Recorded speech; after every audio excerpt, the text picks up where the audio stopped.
Hey, tout le monde, j'espère que vous allez bien, que vous avez passé un très bon week-end de Pâques, tout simplement, un week-end de Pâques. Donc voilà.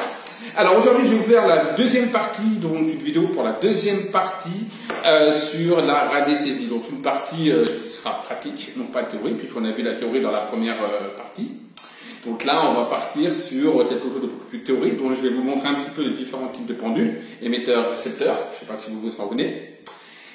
Je vais vous parler donc des différentes formes de pendules, comment également faire sa propre convention mentale, à savoir que la convention mentale reste après de manière définitive, d'accord? Donc voir comment on procède au niveau de la convention mentale avec les pendules. On va regarder également les abacs, qu'est-ce que c'est les abacs et comment travailler avec les abacs, voilà, donc on va regarder un petit peu tout ça. N'hésitez pas bien évidemment à commenter la vidéo, à partager la vidéo, c'est important, et bien sûr à vous abonner à ma chaîne en activant également la cloche de notification pour être au courant des prochaines vidéos qui seront à venir très vite. Allez, je vous dis à tous tout de suite, on commence, allez, c'est parti, on commence maintenant. Pour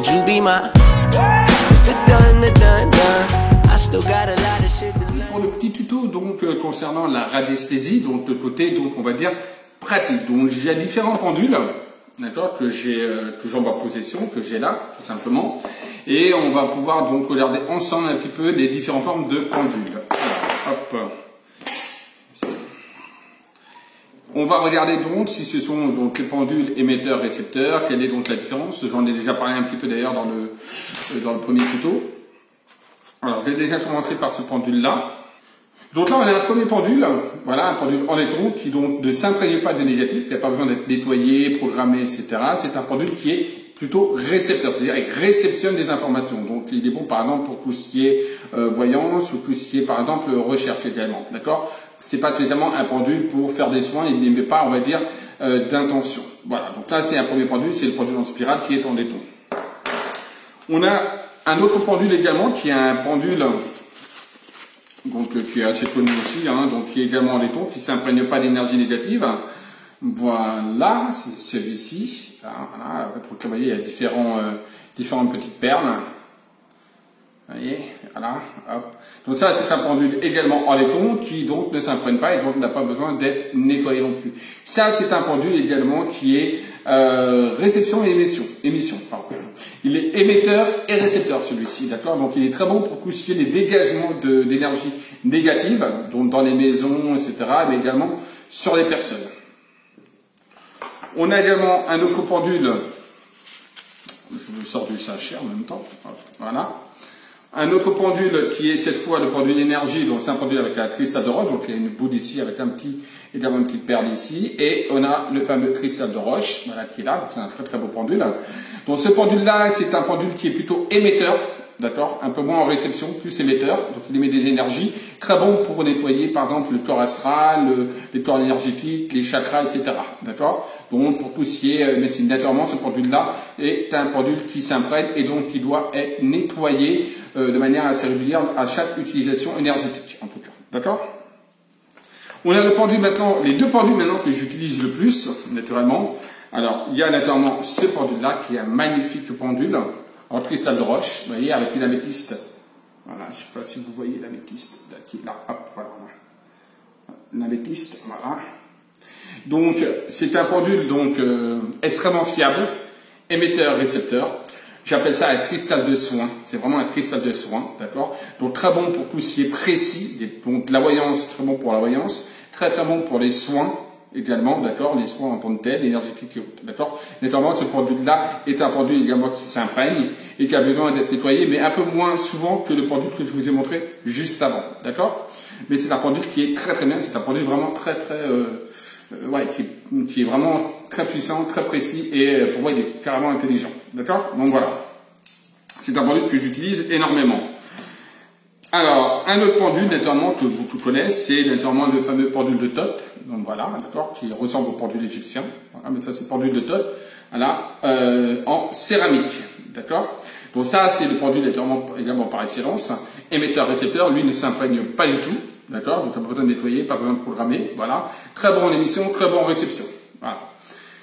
Donc très bon pour tout ce qui est des recherches, tout ce qui est la voyance, tout ce qui est également la radiesthésie sur terrain, tout ce qui est la radionique, etc. D'accord, un produit également pour émettre des ondes télépathiques très puissants. Bon, voilà. de par la forme et tout, donc c'est un produit donc céramique fait à la main. Donc les deux pendules que j'utilise le plus, je vous ai dit, hein, c'est le pendule donc de Tot, entre autres, et le pendule qui s'appelle Maharaja, qui est le pendule que je vais monter, qui pour moi est comme c'est un cristal de soie. Voilà, donc petit rappel, émission, réception, qu'est-ce que c'est? Donc un pendule émetteur, c'est quelqu'un qui émet, on va dire, une énergie, une intention. Réception, c'est celui qui réceptionne une énergie, une intention. Par exemple, pour un soin, c'est important d'avoir un pendule émetteur. On est d'accord? Parce qu'on émet quand même une intention de guérison.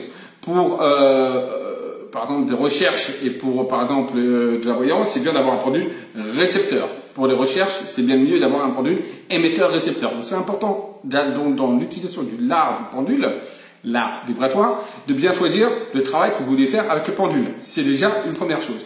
Ensuite, pour choisir son pendule, il faut être, on va dire, en adéquation avec. Donc il faut le sentir, il faut vraiment que vous aimiez la forme, que vous aimiez vraiment le pendule, etc. Et il faut voir ensuite comment est-ce que le pendule va réagir avec vous. Donc c'est important. Donc il y a des pendules qui réagissent tout de suite, ça c'est des pendules égyptiens, des Tot, en une seconde, même pas le pendule agit directement. Il y a d'autres pendules qui mettent de 1 à 5 secondes avant de réagir, d'accord? Donc ça il faut le savoir. Également, on va dire, comment on appelle ça? La facilité pour penduler dépend également de la rapidité du pendule. Là, ce pendule-là de soin, par exemple, répond très très vite. D'accord? Il répond extrêmement vite. Mais ça, tout ça, je vais vous le montrer tout à l'heure, hein, de toute façon, par des petits exercices. Ok? Donc voilà. Alors maintenant, ce qui est important à savoir, c'est comment on tient un pendule. Alors là, on rentre déjà dans un domaine qui est important. Comment on tient un pendule? Alors, il y en a beaucoup qui le tiennent comme ceci. Ah, il y a différentes formes de manière. Il y en a qui le tiennent comme ceci, voilà, par exemple, hein, voilà. D'autres qui le tiennent comme ceci, voilà. D'autres qui le tiennent, je sais pas moi, comme ceci, voilà. Alors, ce qui est important de savoir, c'est qu'il y a une manière pour bien tenir un pendule. Un pendule ne se tient pas de n'importe quelle manière. La meilleure manière, c'est, voilà. C'est pour ça qu'il y a tout le temps, vous voyez, dans chaque pendule, à la fin, il y a des petits bouts, des pierres, ça peut être n'importe quoi. C'est pour délimiter le pendule. Et donc, vous le prenez comme ceci, vous voyez, hop, voilà. Tout simplement, vous le prenez comme ceci. Il faut que ça reste un petit peu, voilà, entre vos mains. Comme ça. Et vous laissez tomber comme ceci. Et le pouce vient là. Voilà. Et là, vous avez vraiment comment tenir un pendule. Après, vous pouvez raccourcir la chaîne selon vos envies. Ou alors, la mettre plus longue. Ça, c'est après, vous qui voyez. Par exemple, on peut la raccourcir. Je tiens exactement pareil, de la même manière, vous voyez. Là, il y a la bout d'ici. Ça, moi, j'ai raccourci la chaîne. Voilà. Si c'est bon, c'est à peu près cette distance-là. Voilà. D'accord? Mais après, c'est vous et votre sortie. Mais c'est important de savoir qu'on tient un pendule comme ceci. Il ne faut pas tenir un pendule comme ça. Non. Pas du tout. Ça, c'est pas comme ça qu'on tient un pendule. Ok? Donc la prise en main est importante au niveau du pendule. Une fois qu'on a pris, qu'on a fait donc la prise en main en tant que telle, il va falloir faire naturellement la convention mentale. Alors convention mentale, comment ça se met en place? C'est très simple. Il faut un pendule agit au oui et au non. On est bien d'accord. Des fois même au peut-être. Alors certains pendules, je vais d'ailleurs vous allez voir d'ailleurs, par exemple avec le pendule de Tot en céramique, le non est un petit peu différent de celui-ci, par exemple. Hein. Le oui pour moi, donc par rapport à ma convention mentale, ça tourne dans le sens des aiguilles du montre, le non dans l'autre sens. Donc comment ils sont faits? Vous prenez une feuille, on va faire l'exercice ensemble, feuille blanche. Hein.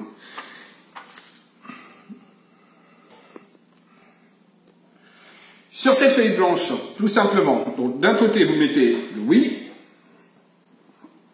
et de l'autre, le non. Vous entourez. Après, je vous montre avec les abacs, hein, d'accord? Mais là, pour le moment, je vous montre tout simplement avec juste une feuille de papier si vous n'avez pas d'abac. Les abacs, je vous montrerai c'est quoi. On prend le pendule et on demande tout simplement au pendule, vous allez sur le oui et vous dites-moi le oui, et hop, vous voyez, hop, il tourne tout de suite. L'essence des aiguilles du montre. Si je mets ici, hop, le non, il sonne directement, et je ne bouge pas le pendule, dans le non, l'essence inverse des aiguilles du montre. Je refais, oui, boum, non, boum, oui, vous laissez, et le non, vous laissez. Et alors, il est bien sûr, de faire osciller un petit peu, donc de bouger un petit peu votre pendule. c'est pour lui donner de la force et de l'élan pour ensuite pouvoir tourner. D'accord? Parce qu'on pourrait très bien faire ça. Sans faire de mouvement au départ, donc on le tient bien, voilà, comme ça. Dis-moi oui. Il va agir, hein, mais il mettra plus de temps. Voilà, le oui. Vous voyez, il est là, le oui. Sans les aiguilles de montre. Mais il met plus de temps à réagir. Pareil, je vais sur le non.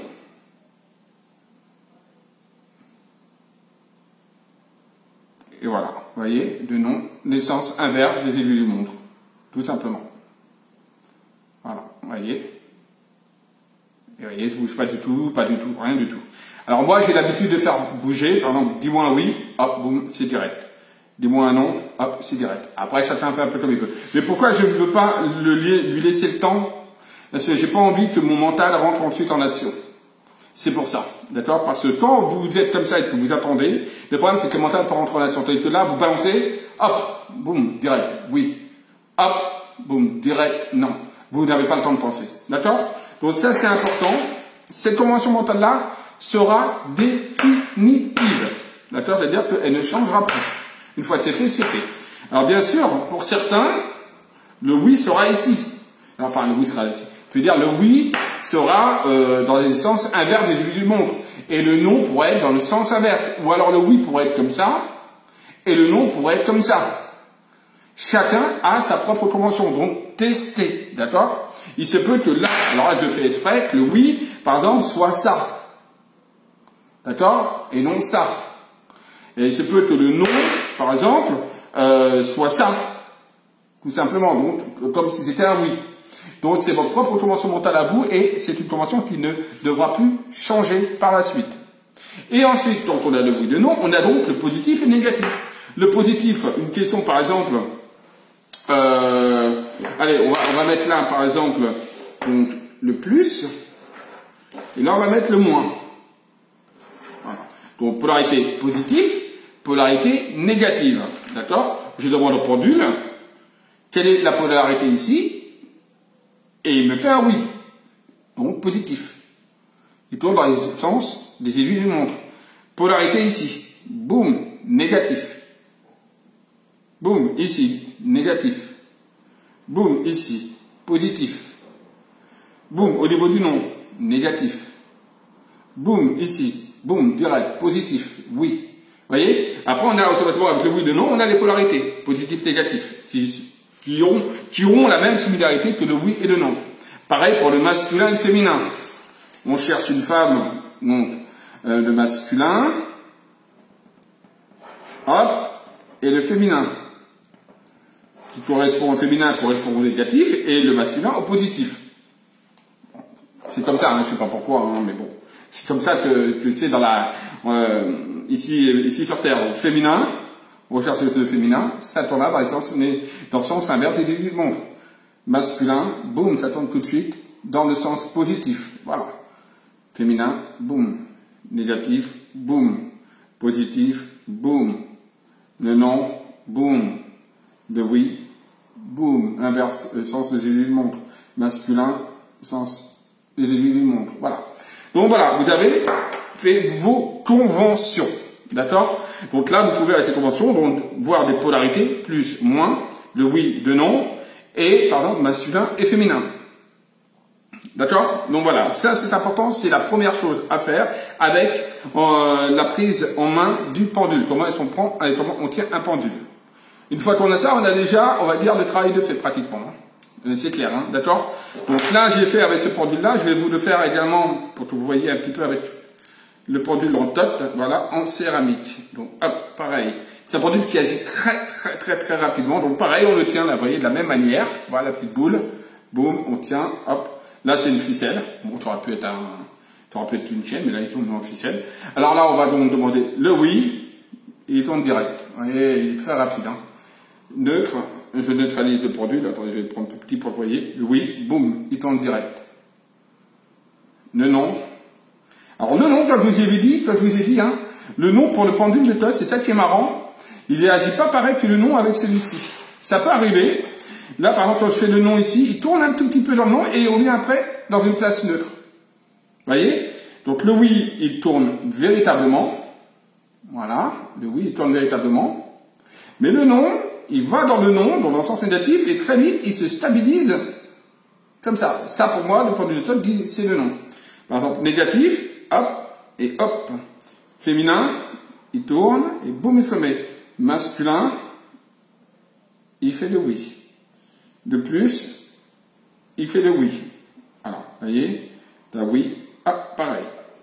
Pareil, vous pouvez très bien, celui-là, il n'y a pratiquement même pas besoin de faire des mouvements d'amplitude comme je faisais avec ce pendule-là, parce qu'il est assez léger, très peu, il agit tout de suite. Hein. Boum, c'est très rapide. Hein. Là, boum, il agit de suite. Hein. Lui, il bouge, c'est ultra rapide. Hein.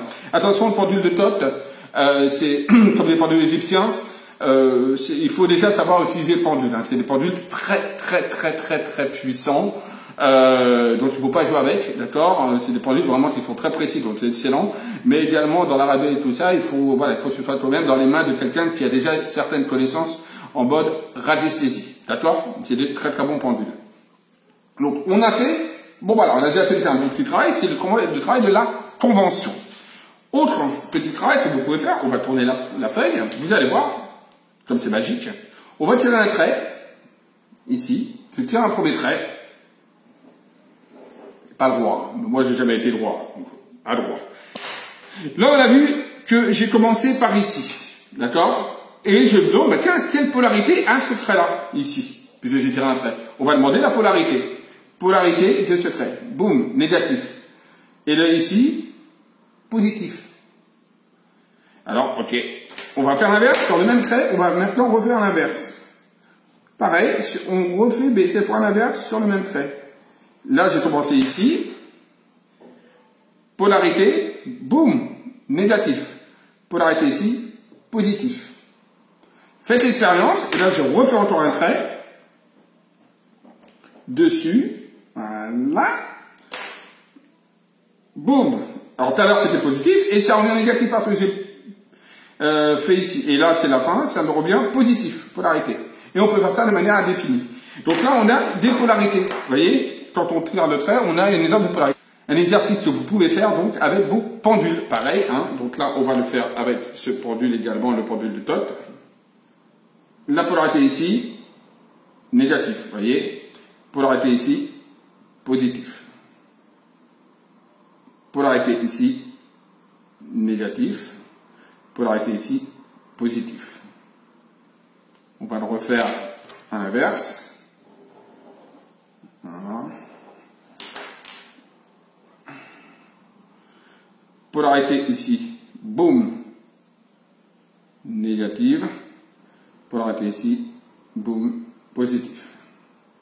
Comme ça, on peut le faire vitam aeternam. Hein. On va pas le faire tout vitam aeternam, mais bon. Donc voilà, ça c'était donc des exemples, disons, pour commencer un petit peu la radiesthésie, connaître les polarités, connaître le oui et le non. Donc ça c'est déjà une première chose. Après, une fois qu'on a fait ça, on peut commencer à poser des questions. Alors, on va par exemple poser une question ensemble. Alors vous pouvez vous entraîner hein, pour poser des questions hein, sans problème. Alors attendez. Voilà. Vous pouvez bien évidemment donc poser des questions un petit peu comme vous voulez. Par exemple, savoir si vous entraînez, par exemple, à savoir si le matin vous allez recevoir du courrier. Tiens, ce matin, si je reçois du courrier, oui. Après, vous pouvez essayer de dire si je reçois une lettre, oui. 2 lettres, oui. 3 lettres, non. Bon, bah, je vais à la boîte lettre. Tiens, j'en ai reçu 2, j'en ai pas reçu 3. Ça a fonctionné. Vous voyez, vous pouvez très bien également dire la météo. Tiens, quel temps il fera demain? Est-ce qu'il va faire beau? Oui. Est-ce qu'il va faire mauvais? Non. Est-ce qu'il va pleuvoir? Non. Est-ce qu'il va y avoir du soleil? Oui. Vous pouvez vous entraîner comme ça au fur et à mesure et vous allez voir que vous allez arriver. Alors, au départ, bien sûr, il se peut très bien que vous n'ayez pas un taux de réussite, voilà, excellent et c'est normal, d'accord. Mais au fur et à mesure de l'entraînement, vous allez voir que de plus en plus vous allez vous améliorer. Après, vous pouvez faire des tests aussi avec des tasses. Par exemple, vous mettez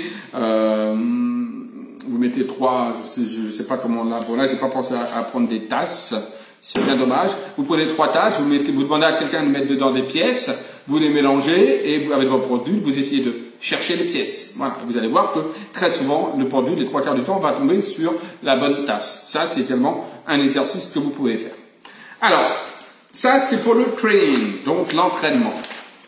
Après, vient des choses un peu plus, on va dire, un peu plus développé, avec l'utilisation des fameux abacs. Qu'est-ce que les abacs? Les abacs, c'est ceci. Ce sont des planches radiesthésistes. Alors, par exemple là, on a une planche. J'essaie de bien mettre la caméra, c'est pas évident. Voilà, je vais mettre ça. Là, par exemple, puis-je entreprendre, par exemple, cette étude avec différents, vous voyez, c'est donc des cadrans. Voilà, c'est divisé par des cadrans.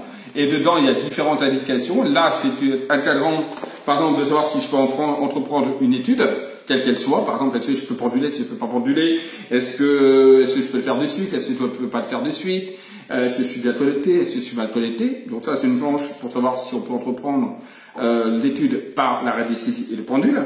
Là, on a une autre planche qui sont donc les erreurs. Voilà, les erreurs qu'on peut commettre lors de la radiesthésie, si c'est une influence rationnelle ou pas. Ensuite, il y a des trucs comme les blocages de la lecture radiesthésie. Voilà, il y a plein d'abacs, vous voyez. Il y a le vérificateur, le vrai, le faux et le désir. Voilà, savoir donc si je vous dis c'est la vérité, si c'est un désir ou si c'est faux. Donc on a l'étape pour penduler, donc positif, neutre et négatif pour penduler. Donc ça c'est des vérificateurs pour la radiesthésie. On a l'évaluation, des abacs avec l'évaluation. Alors là on a également, donc là on a par exemple là le nom.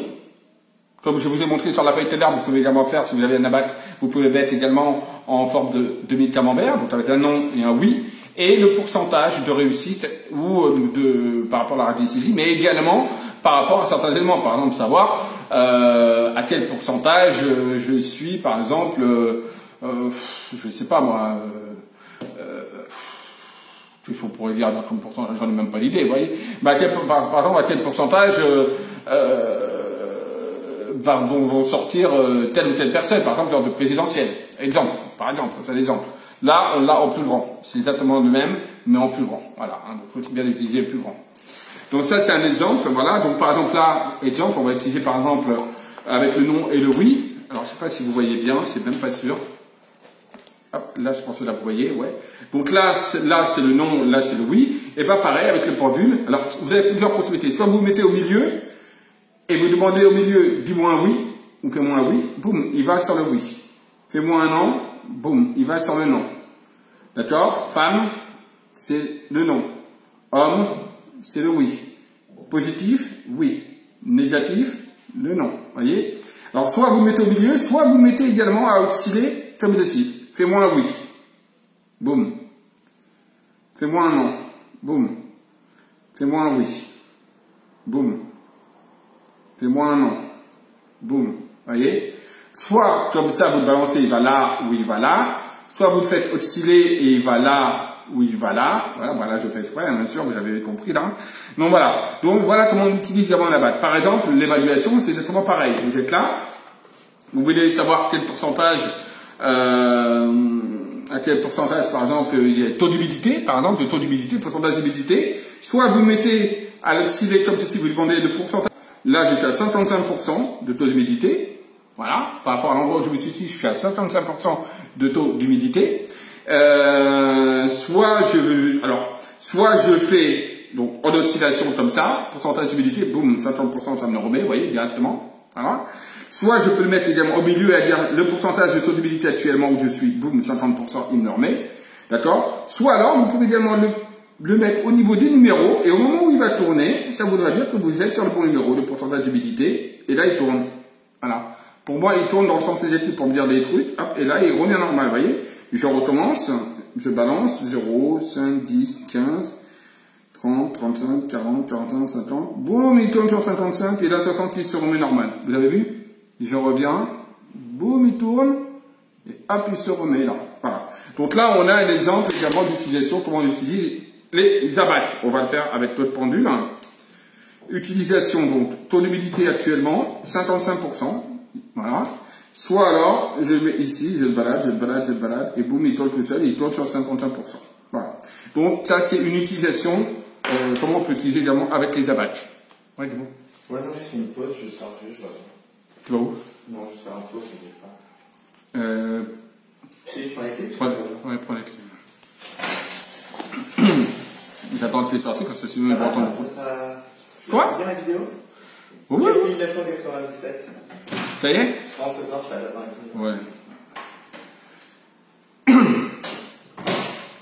Donc voilà une forme d'utilisation d'ABAC. On continue encore un petit peu sur l'ABAC. Alors c'est vrai qu'il y a plein de cadrans. Hein. Vous voyez, c'est des cadrans en demi-camembert. Hein. Voilà, donc il y a des cadrans universels.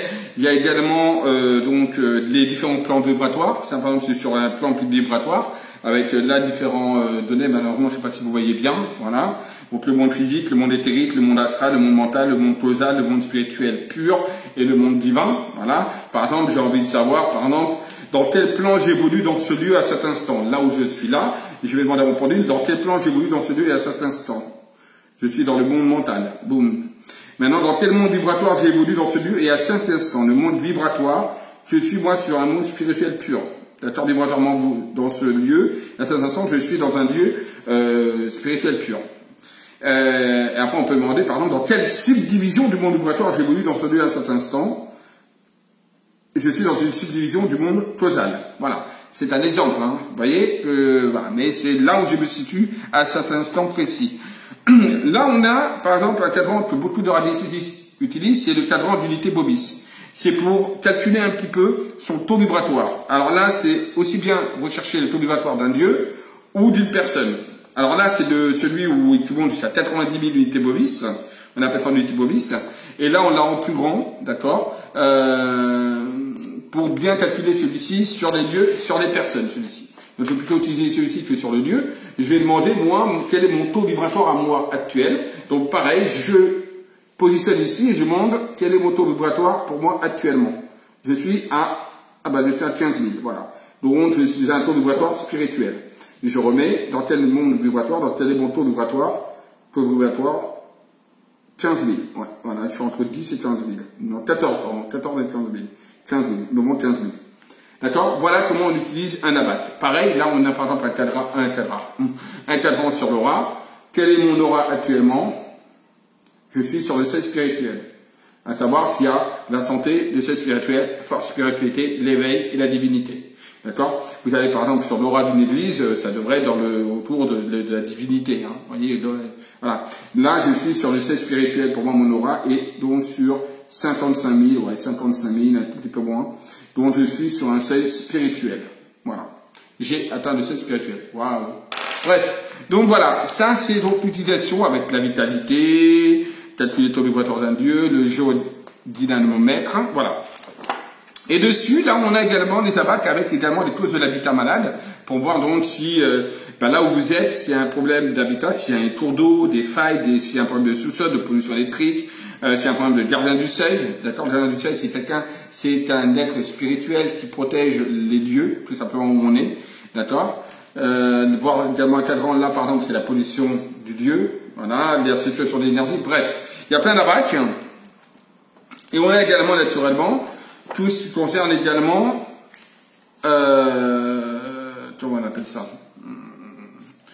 je suis en train de chercher, je vais prendre mon autre ABAC, parce que j'ai un autre ABAC, ici sur les autres, voilà, celui-ci, qui est maintenant, sur plus, on va dire, sur tout ce qui est, non pas médecine, mais tout ce qui est les tessines d'harmonisation de chakras. Donc les chakras, là j'ai par exemple, ici, voilà, même, voilà, une page où il y a donc tous les chakras. Donc on a le chakra donc coronal, le frontal, la gorge, le cœur, solaire, le sacré et le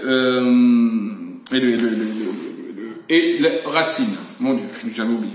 Donc là on a différents hypoactifs, on a normal et hyperactif et là on peut calculer un petit peu ces chakras. Voilà, vous voyez. Donc ça ce sont des planches qui sont des planches beaucoup plus, on va dire, énergétiques, si vous voulez, si on peut parler, et surtout de médecine. Vous voyez, parce qu'on peut également, bien sûr, regarder où se trouve le problème que vous avez. Vous voyez, des planches, voilà. Donc là, on a différentes planches. Là, on a des planches d'artères. Là, on a des planches de la bouche. Voilà, tout ce qui est la bouche. Là, on a les orifices des glandes sudoripales. Voilà. Là, on a la coupe et la vue postérieure du cœur, avec les différentes artères, différents lieux, avec les jambes. Donc là, on balade s'il y a un problème au niveau du cœur, par exemple, ou des poumons. Là, je suis sur les poumons, par exemple. On balade le pendule et on voit où se trouve éventuellement le problème de la personne. Donc voilà, vous voyez, donc il y a plein d'abacs. Ça c'est d'abac, on va dire, médical ou paramédical. Donc, pour l'utilisation du pendule. On a également, pour le pendule, parce que le pendule sert évidemment pour tout ce qui est la recherche de personnes disparues. Et entre autres, pour la recherche de personnes disparues, j'utilise, moi personnellement, naturellement, il faut ceci. Enfin, ceci me permet de mieux canaliser. C'est le Yogi amplificateur. Ça permet, on va dire, comment je pourrais dire, d'avoir une meilleure efficacité dans tout ce qui est les recherches concernant les personnes disparues, les animaux, les objets perdus aussi et volés. D'accord? C'est un amplificateur, donc c'est très simple. Ici, là, on met... alors attendez que je vous montre bien. Je ne sais pas comment je pourrais vous montrer. Alors là, par exemple, voilà, c'est ça. Ici, là, je mets donc ma tête à moi, ma grosse tête. Je mets donc une photo de moi. Et ici, je mets la photo, voyez, ici même, je mets la photo de la personne, de l'objet ou de l'animal qui a disparu. Et ensuite, j'ai plus qu'à me canaliser et à demander dans le produit où se trouve cette personne. Je suis donc, si vous voulez, un petit peu faux. C'est comme si j'étais relié quelque part de moi à cette personne et cette personne à moi. Voilà. Et j'utilise bien sûr la chose fondamentale pour les recherches de personnes, la fameuse carte. Bon là c'est une carte Michelin, voilà, entre autres, de la France. Et donc là, c'est avec ça que je fais ensuite les recherches. D'accord? Donc après, je ne vais pas expliquer comment je procède parce que là, je n'ai pas assez d'espace actuellement, là, avec tout ce que j'ai sur la table. Bref, je prends deux règles, une pour la latitude, une pour la longitude, je calcule, et ensuite, là où se trouve le croisement, c'est là où devrait se trouver normalement la personne qui est amenée qui a disparu, tout simplement. Bon, déjà, même plus à manger à la carte. Bon, voilà, je ne vais pas vous montrer parce que là, bon, j'ai pas d'exemple actuellement. Voilà, elle est rangée. Voilà comment je procède pour les recherches de personnes disparues. Alors, autre chose pour finir, il faut savoir que le pendule peut également être pour tout ce qui est la recherche d'eau, hein, par exemple d'eau, de pétrole, etc. Après, il est évident que si vous ne savez pas ce que vous recherchez, vous aurez du mal à le trouver. Exemple, si vous ne savez pas ce que c'est que du bois, ça va être dur de trouver du bois. Si vous ne savez pas ce que c'est que de l'or, ça va être dur de trouver de l'or. Si vous ne savez pas c'est quoi du pétrole, c'est dur de trouver du pétrole. Bien sûr, je vous rassure, on ne peut pas tout savoir, mais du moment que vous avez un témoin, après on s'en fout que vous sachiez, quelle est la nature du truc, on s'en fout après. Mais si vous n'avez pas de témoin, il faut savoir ce que c'est du bois pour pouvoir trouver du bois. D'accord? Quand vous avez par exemple, on va faire ça avec quoi? Avec quoi je pourrais faire ça? On va faire un pot. On va prendre ceci. Ça c'est du soufre. Alors le soufre, ça c'est du soufre. C'est très important le soufre, enfin très important. Non, mais bon, c'est très bien pour nettoyer un pendule. Donc moi je laisse toujours du soufre dans mes petites pochettes de pendule. Ça permet de nettoyer de toute façon le pendule sans même, par exemple, avoir à le passer sous l'eau une fois que ce soit de soufre. Donc là, moi je sais pas c'est quoi du soufre, quelle est la couleur, d'accord. Donc je prends ce témoin et je le mets dans ma main. Voilà, témoin dans la main, d'accord. Et là, maintenant, je demande où peut-on trouver du soufre. Tout simplement, avec le pendule, je demande au pendule, où peut-on trouver du soufre. Boum, tiens, il me montre cette direction. Comme par hasard, c'est la direction de ma main. Vous voyez, je refais où se trouve du soufre, le soufre. Boum, il me montre ma main. Bon, voilà. Donc, ça, c'est un exemple. Hein, vous voyez. Donc, voilà. Donc, après, naturellement, quand vous cherchez, par exemple, du bois, vous faites là, alors voilà, vous avez là, et vous demandez où se trouve, par exemple, le bois, et ça va vous donner la direction pour trouver du bois. Maintenant, vous pouvez également l'imprégner. Par exemple, le pendule de Toth, vous faites l'imprégnation, vous demandez imprégnation, il va tourner dans les sens négatifs.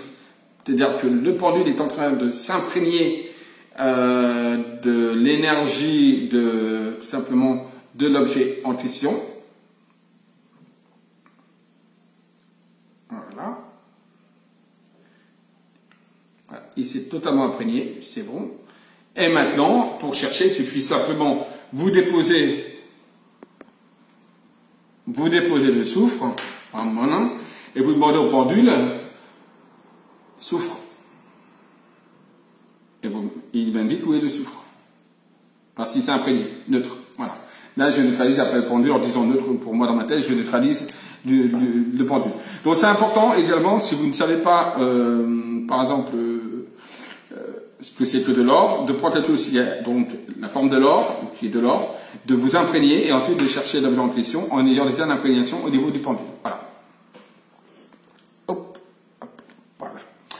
Bon ben voilà, je crois que j'ai un petit peu. Après il y a également la radionique. Avec des disques également radioniques, mais bon, tout ça, je vais pas en parler parce que ça commence à être un peu, bon voilà, c'est un peu plus compliqué, c'est un peu plus complexe, ça rentre pas dans le cadre de la vidéo en tant que telle. C'était surtout pour que vous sachiez un petit peu comment utiliser le pendule au démarrage. Le principal, rappelez-vous, c'est de savoir faire sa convention mentale. Le oui, le non, le plus, le moins, voilà. Une fois que ça c'est fait, vous avez fait déjà la moitié du travail. Après, il y a plus qu'à travailler, à s'exercer tout simplement, et surtout à bien prendre le pendule en main, d'accord? Et surtout, n'oubliez pas que pour le pendule, il faut que vraiment vous épousiez le pendule, c'est-à-dire que le pendule vous convienne. Ça, c'est quelque chose, un élément important en soi. Ok? Voilà, je pense que tout est dit. Je pense n'avoir rien oublié. Je vous dis à très très vite, d'accord? Et bisous à tous. Voilà, j'espère que cette petite vidéo vous aura plu. Ce n'est pas naturellement un cours ou une formation en tant que tel, hein, c'est juste un petit tuto. Donc voilà, pour vous donner un petit aperçu de ce que c'est que la radiesthésie, en gros, quoi, en schématisant. Et tout simplement, j'espère que cette vidéo vous aura plu. Si c'est le cas, un petit pouce en l'air, ça fait toujours plaisir. Et n'oubliez pas surtout, aimez-vous, aimez les autres. À bientôt.